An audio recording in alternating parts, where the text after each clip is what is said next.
Reparem em algumas características da nossa situação contemporânea que eram em grande parte imprevisíveis há 20 anos atrás. O Estado Islâmico, o ISIS, por exemplo. O ISIS não é a Al-Qaeda, o ISIS é em grande parte algo de radicalmente novo que surgiu. Claro que nós, a partir do momento em que ele surgiu, nós podemos andar para trás e perceber a gênese. Mas a verdade é que nós não contávamos, nem os melhores analistas contavam que surgisse desta forma. E o mesmo acontece com muitos fatores da história que são estruturalmente surpresa. Eu costumo dizer, alguém imaginava há 30 anos que haveria soldados portugueses no Afeganistão, ou até soldados portugueses na Bósnia, ou soldados portugueses envolvidos em conflitos que não eram de nenhum modo previsíveis. E, portanto, é a primeira prevenção, é que é preciso ter cuidado com a tendência que os tempos de hoje muito acentuam e que o economês em que vivemos muito acentua de que é possível fazer uma espécie de folha de cálculo com a história e prever o que vai acontecer aos nossos filhos e aos nossos netos. Eu costumo sempre dizer, quando alguém argumenta em nome dos nossos filhos e dos nossos netos, é sobre os presentes que está a discutir. E quando há alguma medida que é tomada em função dos nossos filhos e dos nossos netos, é sobre nós que ela está a ser tomada. É sempre sobre o presente e nunca sobre o futuro. Até porque a complexidade dos fatores que é necessário ter em causa são muito grandes e, portanto, não adianta fazer esse tipo de previsões. Não quer dizer que não se possam fazer previsões, mas não se podem tomar a sério ao ponto de as utilizar como justificação para tomar medidas no presente. Eu mais adiante dar-vos alguns exemplos de como é que isso é usado politicamente nos dias de hoje, principalmente quanto à segurança social, e cuja argumentação é em grande parte falaciosa e é a argumentação tipicamente neomalthusiana. Depois voltaremos a esta questão. Portanto, eu não sei falar sobre o futuro, porque acho que é mais inútil das referências. O que é que vai acontecer daqui a 1 ano, 2 anos, 3 anos? Nós podemos prever algumas coisas que têm alta probabilidade de acontecer, mas não temos nenhuma capacidade de fazer uma previsão consolidada sobre esse destino da história. E como as pessoas trabalham sobre história, normalmente o que é mais seguro quando se trabalha sobre história não é tanto olhar para o futuro, mas olhar para o passado e tentar perceber o que é que nos aconteceu a partir do nosso passado próximo. E como nós temos tendência a ter muito pouca memória, e a comunicação social tende a destruir a memória longa, os jornais, os jornalistas, o espaço mediático não têm memórias longas, 1 ano, quando muito, na maioria dos casos uns meses. O que aconteceu antes, de alguma maneira, nunca é retomado, porque perdeu a novidade, e portanto o critério principal é a novidade, e isso significa que há um empobrecimento da análise do presente, porque não se raciocina em função de exatamente da sequência dos acontecimentos históricos. Vejamos o que nos aconteceu nos últimos 4 anos. O que nos aconteceu nos últimos 4 anos não estava escrito em coisa nenhuma. Nem na ideia de que as pessoas gastavam acima das suas posses, nem na ideia que as pessoas, tudo ideias dos dias de hoje, destinadas a legitimizar políticas e que não têm nenhum fundamento histórico.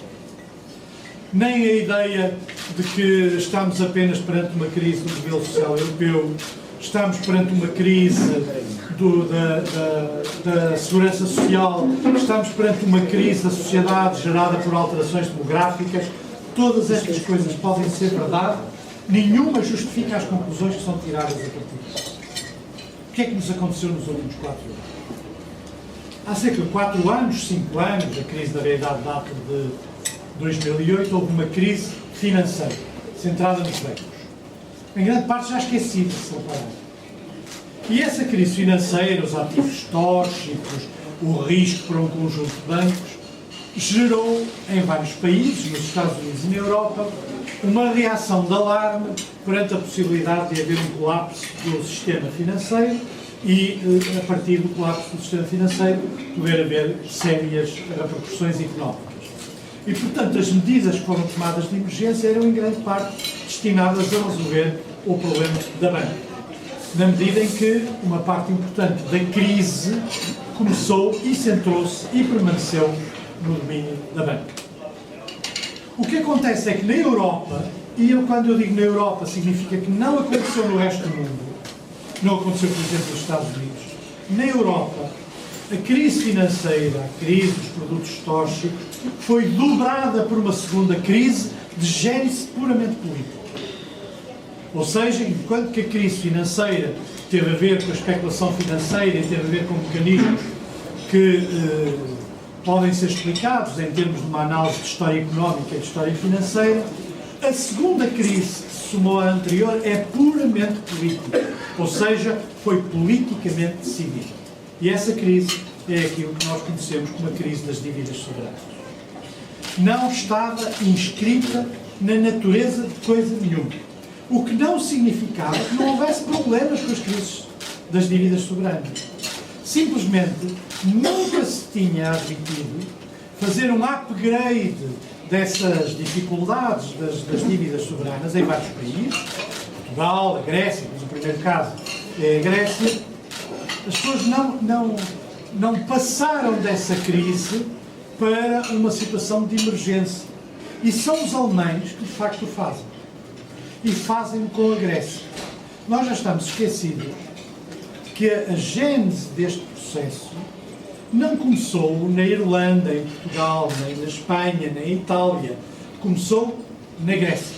E começou na Grécia no momento em que os alemães decidiram ter uma política em grande parte punitiva em relação aos gregos. E eu não preciso dizer isso hoje, em 2015, porque era isto que já se dizia em 2010, 2011.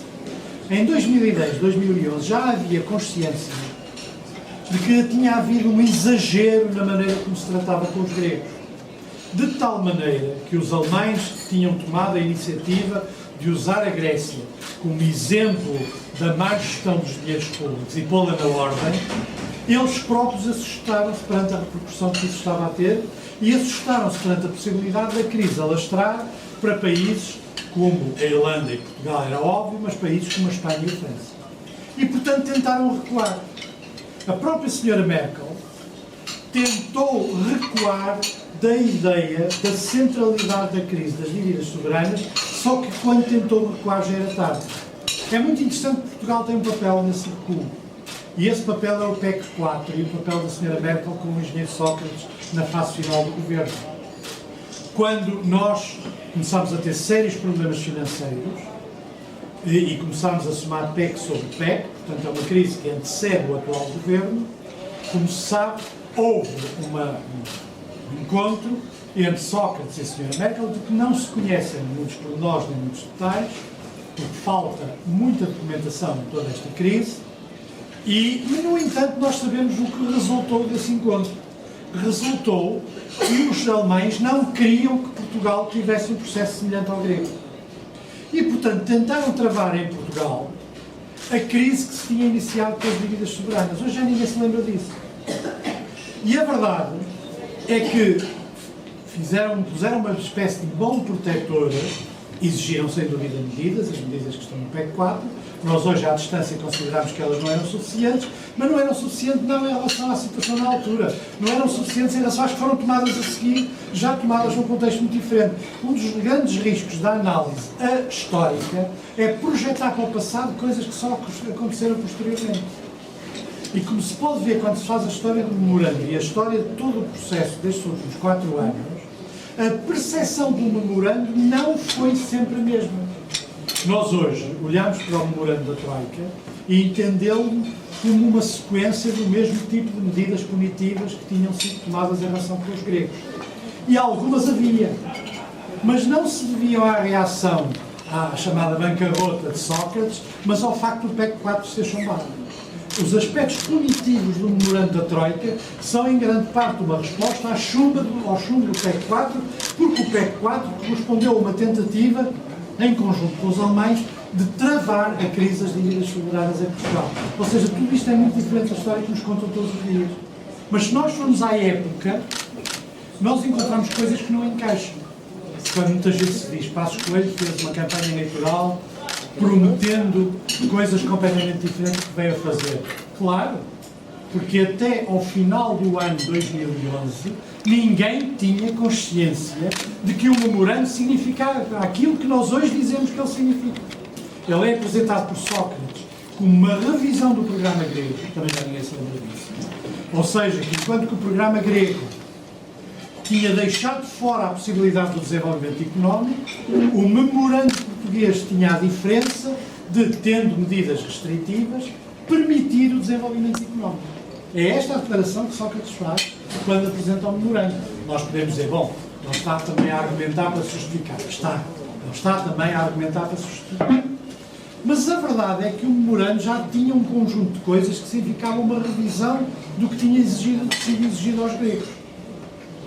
E não é, portanto, estranho que, em particular, o PSD fosse para as eleições com um programa que não tivesse em conta como memorando, apesar de o ter assinado. Convém não esquecer que as eleições de 2011 foram já todas feitas com os principais partidos tendo assinado um memorando. E, muito significativamente, o memorando não tem um papel significativo nas eleições. Nós podemos dizer à distância, por razões eleitoralistas, sem dúvida, mas não só. Também porque não havia nenhuma noção de que a interpretação do memorando fosse aquela que se faz hoje. Quando é que surgiu a interpretação do memorando como nós fazemos hoje? Em 2012. Já bastante tempo depois. E porquê? Porque a tentativa inicial do governo de controlar o déficit falhou. E é por isso que a primeira medida de controle do déficit, que é o corte do subsídio de Natal aos funcionários públicos por metade, foi apresentada como uma medida única e apenas a que era necessária para resolver o problema da crise. Reparem como isto hoje parece estranho. Mas a verdade é que foi apresentada como uma medida única, provisória, não era nunca para repetir. Quando é que começou o drama e quando é que a interpretação do memorando, que hoje é dominante, se tornou maioritária? Essencialmente, quando o governo perdeu o controle do déficit. E quando é que ele perdeu o controle do déficit? Perdeu entre finais de 2011 e princípio de 2012. Nós, aliás, quase que podemos datar esse momento de uma reunião dramática com a Troika, em que Passos Coelho sai da reunião com ar aflito e faz um apelo ao PS para fazer uma revisão constitucional, que era necessário encontrar 4 mil milhões. Das duas, ou isto estava desde o início, ou apareceu ali. Portanto, a história, eu percebo que os governantes não gostam de história, porque a história é muito complicada. E foi nesta altura que a interpretação do memorando se começou a centrar naquilo que é hoje a interpretação dominante do memorando, não antes. Quais eram as partes do memorando que foram quase que imediatamente aplicadas? A parte que dizia respeito à legislação laboral, a parte que dizia respeito ao mundo do trabalho. Essa foi, durante muito tempo, a parte mais significativa do memorando que tinha sido aplicada. E aqui nós encontramos, de facto, coisas de caráter ideológico. Nós podemos dizer, mas este governo tinha desde o início uma ideologia neoliberal. Eu muitas vezes, quando tenho que discutir com as pessoas do PS, eles argumentam assim, eu respondo não. Passos Coelho fez oposição a Manuel Ferreira Leite com um programa desenvolvimentista. Também já ninguém se lembra. Que era um programa, não, quem fazia a figura de má, face a Sócrates, era Manuel Ferreira Leite, dizia não há dinheiro.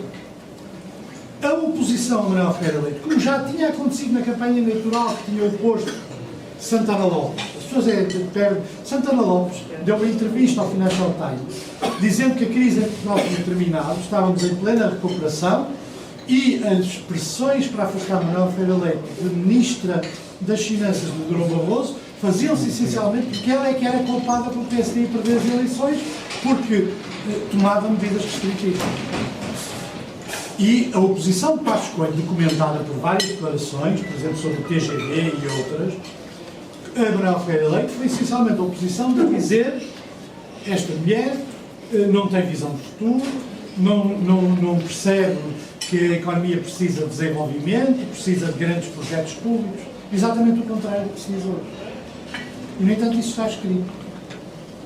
Isso está escrito até no livro de Passos Coelho original, o Mudar, Portanto, isto está escrito em muitos aspectos. Claro que depois houve alguma adaptação do discurso. Mas quando a crise realmente bateu à porta, em grande parte por incapacidade de controlar as contas públicas, então começou-se a tomar as medidas que nós hoje chamamos as medidas de ajustamento. E essas medidas foram e são essencialmente impostos.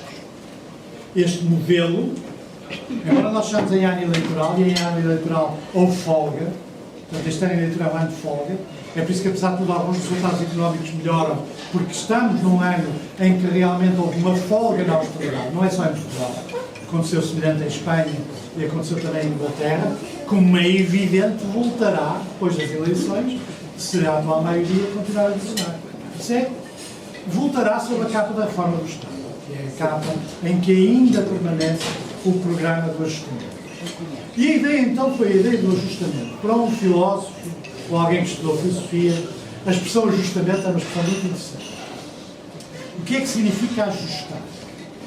Significa colocar uma coisa que está fora dos eixos, nos eixos. Portanto, o que é que significava ajustar? De facto, empobrecer. E há declarações quase que explícitas do Primeiro-Ministro na altura. Significava que o país tinha que abandonar os anos em que tinha gasto mais do que aquilo que produzia e, portanto, tinha que voltar a um estado natural, e aí é que o ajustamento terminaria. Esse estado natural não é muito diferente da ideia da pobreza natural do país do tempo de Salazar. Eu não estou a dizer que eu sou salazarista, estou a dizer que o mecanismo é o mesmo.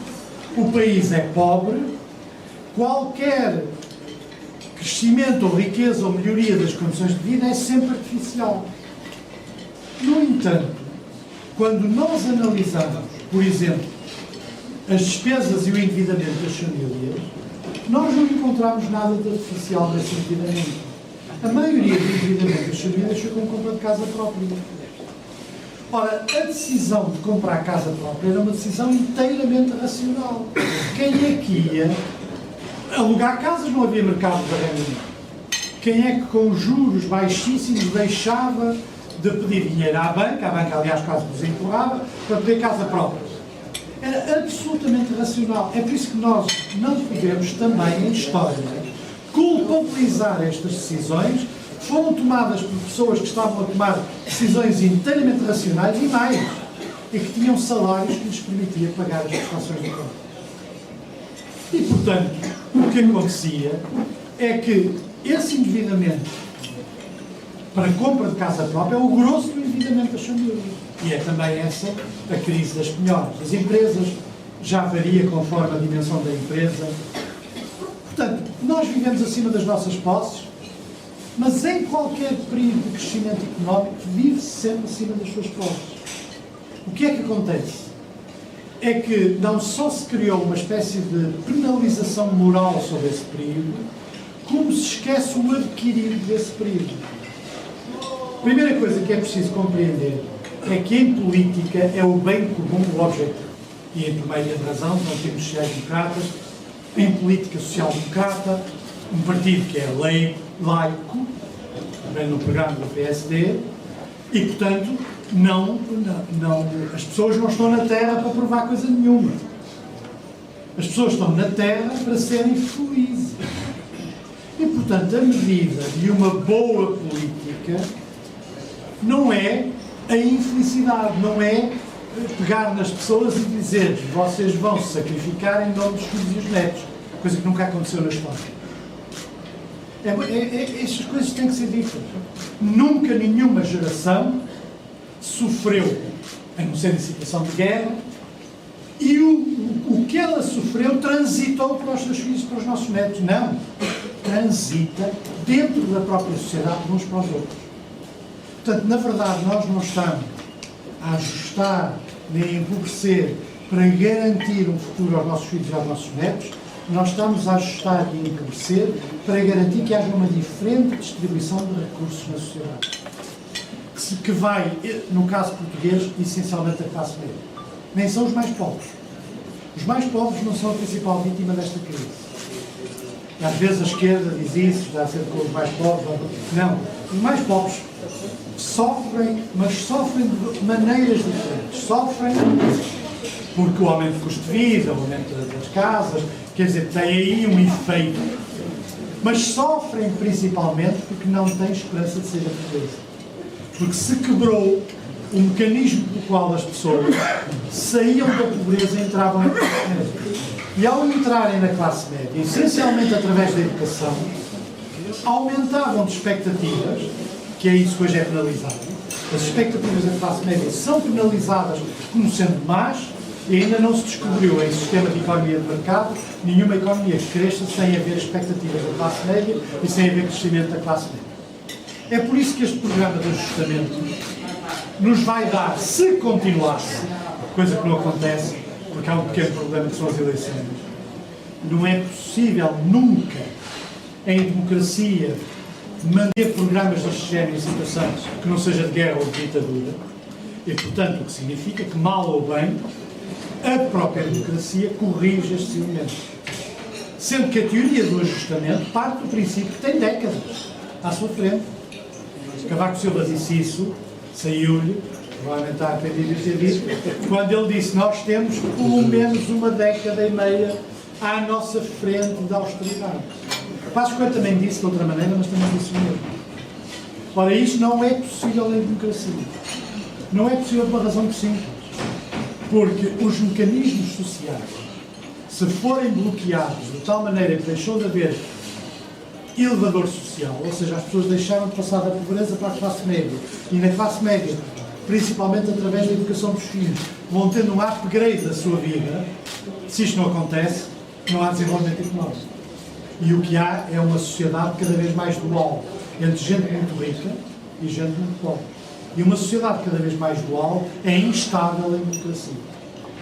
E esta instabilidade, nós temos já, não se vê, porque as manifestações não são a única forma de perceber a anomia da sociedade e a destruição interior da sociedade.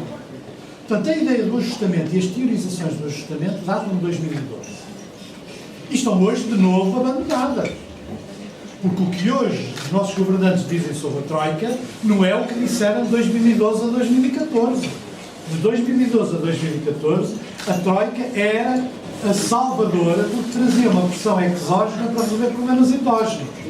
Nós, a nossa sociedade, não tinha forças para se pôr na ordem. A Troika tinha a imensa vantagem de nos pôr na ordem de fora para dentro. E os governantes que nos queriam pôr na ordem encostaram-se de tal maneira à Troika, e é por isso que eu insisto muitas vezes nesta coisa: nós temos que conhecer a correspondência travada entre o governo e a Troika, porque eu tenho quase que a certeza absoluta, pelo que eu sei, que a maior parte das medidas muito positivas foram tomadas pelos governos e não pela Troika. E é por isso que é vital que haja registro dos e-mails, provavelmente muita coisa é e-mail, que haja registro dos e-mails e que haja registro da correspondência. E eu devido que não há. Quer dizer, que o Vítor Gaspar mandava os seus e-mails de um computador da Troika. Portanto, o que é uma violação da lei. O que é uma violação da lei. A lei obriga a que os procedimentos interiores ao Estado podem não ser públicos, mas fiquem arquivados. E, portanto, eu tenho quase que a certeza, não só muita coisa por meios eletrónicos, muita coisa foi em reuniões de boca que não tem ata, e, portanto, nós vamos ter muita dificuldade em reconstituir este processo. Mas o que aconteceu nestes últimos 2 anos foi essencialmente um programa particularmente cómodo. Assentava a ir buscar o dinheiro de onde ele existia. Mas não era de onde ele existia todo. De onde ele existia na base das pessoas que trabalhavam na classe média. E é por isso que nada disto se sustenta sem uma elevada fiscalidade. Não tenham ilusões. Nós estamos em ano eleitoral e, de novo, as pessoas interiorizam que vai haver um abaixamento de impostos. Este modelo não suporta qualquer abaixamento significativo de impostos. E, portanto, o que significa é que, terminado o período eleitoral, e provavelmente até os 2 partidos, ou pelo menos um, o que vai fazer é manter este nível, porque o programa cai todo no castelo de cartas se tirar a fiscalidade muito elevada. Porque não houve nenhuma reforma estrutural, apesar do que se diz. O que acontece é que ele vive essencialmente um programa maciço de impostos. Coisa que Vítor Gaspar percebeu bem. Portanto, assim que se foi embora. A Carta de Vítor Gaspar é um dos documentos mais importantes dos últimos 4 anos. Está lá, dito com clareza. O que é que acontece? Acontece que quando se procedeu ao ajustamento, olhou-se para a sociedade de forma, ao mesmo tempo, muito incompetente. Eu chamo sempre a atenção que a incompetência é um grande fato. As pessoas tendem a diminuir o papel da incompetência, tendem a diminuir o papel da incompetência, a incompetência tem muito papel. Mas o que foi feito à pressa, mal pensado e com ideias erradas. Uma típica ideia errada foi que havia setores da nossa economia que eram expendable, deviam ser deitados fora. Por exemplo, a restauração. Não é que a restauração, o que se ganhou com o IVA da restauração é relativamente pequeno. A restauração, a pequena construção civil, foram deitadas ao lixo porque aqueles homens que convenciam-se que as empresas modernas não eram estas. E nunca partiram do princípio que estas fixavam um número muito significativo de emprego. E quando o desemprego começou a crescer exponencialmente, a crise da segurança social entrou na ordem do dia. A crise da segurança social ainda não é o resultado da demografia. E pode nunca ser o resultado da demografia. Porque basta haver uma produtividade de quem trabalha maior para que essa pessoa, mesmo que seja um que alimente 3, a sua produtividade permite efetivamente empregar 3. É por isso que estas coisas que toda a gente repete são, de facto, muito neomalthusianas. São projeções em que se escolhe um ou dois fatores e todos os outros são deixados à parte. A nossa crise da segurança social vem, em grande parte, do crescimento exponencial de subsídios sociais e da diminuição significativa do emprego, que é que gera a crise que depois levou a medidas extraordinárias. Portanto, o que nós fizemos nos últimos anos foi destruir uma muito frágil classe média, que é o único elemento importante para que o país progrida e para que haja crescimento económico. Ou seja, que as pessoas já não se lembrem da pobreza, como os nossos avós, os nossos pais se lembravam e poupavam toda a vida para comprar uma casa no fim. Nenhuma sociedade assenta em pessoas que poupam toda a vida. É outra das coisas que... Não, é evidente que em períodos de crise é bom que as pessoas poupem. Mas o dinamismo da sociedade não vem das pessoas que poupam, vem das pessoas que gastam. Nós temos tanta coisa invertida na nossa maneira de pensar que temos que... As pessoas dizem, qual é a alternativa? Olha, começa a pensar de forma diferente. Porque pensar de forma diferente, nós encontramos coisas diferentes. Qual é a alternativa? Eu digo, por exemplo, ver quais eram os setores, mesmo que antiquados, que tinham uma parte importante do emprego e poupá-los. Outra coisa é, eventualmente no primeiro ano em que havia disponibilidade para aceitar grandes sacrifícios económicos, fazer um imposto, uma espécie de imposto de guerra muito elevado, que abrangisse tudo. E as pessoas aceitavam. Se fosse um ano. Uma coisa é um imposto elevado um ano, outra coisa é um imposto menos elevado para toda a vida. Todos estes mecanismos tinham consequências distintas, mas não punham em causa o controle do déficit. É por isso que nós vivemos sob uma ditadura do pensamento que é assim e tem que ser assim. Não, era possível fazer. Eu dou sempre o exemplo do Miguel Cadilho. No início fez uma proposta completamente diferente. O Cadilho não é propriamente um socialista encartado. E a proposta dele era um imposto de guerra, 30%, 25%, 30%, que cairia em cima de tudo. Ou seja, rendimentos de trabalho, depósitos bancários, empresas, propriedade. E com esses recursos, reformar o Estado. Ou pagar parte da dívida, diminuindo o serviço da dívida. Qual é a vantagem desta proposta? Não estou a dizer que esta proposta fosse perfeita. É que o seu tempo é mais compatível com o funcionamento de uma democracia. As pessoas estão disponíveis a sacrificar-se. Primeiro, quando percebem que o sacrifício é equitativo. Quem tem melhores condições paga mais. Mas também quando tem perspectiva de voltar a ter futuro no final do seu sacrifício. E ao se destruir isto tudo, criou-se uma sociedade que, de facto, não é apenas envelhecida em termos etários, é envelhecida em termos de falta de esperança. E é por isso que, se me pedem qual é a política do futuro, é, em primeiro lugar, dizer que não a estas coisas todas, fazer um esforço para pensar de forma diferente, porque pensando de forma diferente, há soluções diferentes. E essas soluções existem. E essas soluções não põem em causa muitos dos aspectos das nossas obrigações. Alguns põem. O problema da Europa também é um problema complicado. Mas, de um modo geral, não põe em causa muitas das nossas obrigações, principalmente em função do déficit. E não passam, certamente, por ir buscar recursos à classe média para os canalizar em grande parte para os déficits. Foi o que aconteceu nos últimos anos. E sem que isso tenha verdadeiro significado económico. Porque nós hoje, quando falamos, imaginem que os marxistas olham para a sociedade e o que é que faziam aquelas caricaturas, os comunistas faziam aquelas caricaturas dos capitalistas. Os capitalistas de fraco, de chapéu, de cartola e tudo. Quem eram esses capitalistas? Eram os barões da indústria. E a banca era subsidiária desses barões da indústria. Era a United States Steel, era a JP Morgan, que era a banca, que era a DuPont, eram as empresas industriais. Reparem que não há empresas industriais neste momento significativas em Portugal. Há grandes empresas de distribuição que também atuam como empresas financeiras. Porque muitas das coisas que eles fazem, que apesar de serem empresas de distribuição, são mecanismos de caráter financeiro com empréstimos bancários e com o turnover desses empréstimos. Portanto, assim não vamos a lado nenhum. E é por isso que... E agora, reparem, eu vou já terminar sobre isto. Quem diz estas coisas parece um extremista perigoso. O extremista perigoso é aqui o André Pereira. Eu não sou.